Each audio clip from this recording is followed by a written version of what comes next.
哥林多前书第8章，关系这五常的物，咱知咱拢有知识，其实知识会互人骄傲，毋过疼心会造就人。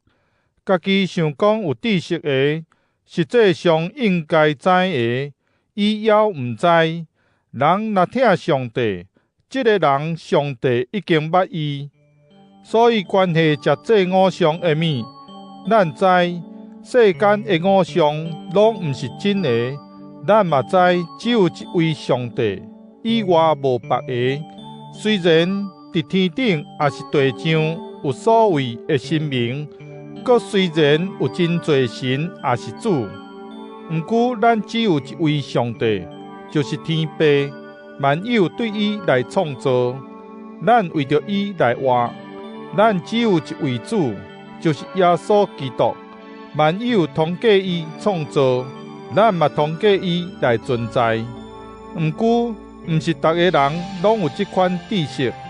有人拜五常惯势，到今仔日食即款物的时，还想讲是伫食五常的物，因的良心软弱，想讲为何迄款食物目拉残。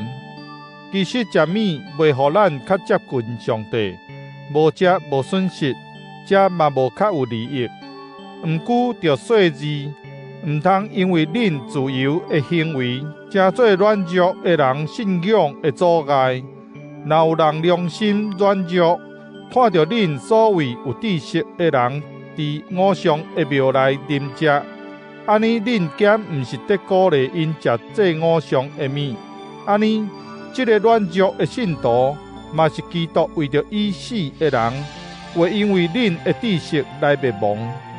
恁安尼做是得罪恁的兄弟，也是姊妹，伤害着因的良心，就是得罪基督。所以，若食物会互兄弟也是姊妹的信仰受阻碍，我绝对毋食这五常的肉，才免互我的兄弟也是姊妹的信仰受阻碍。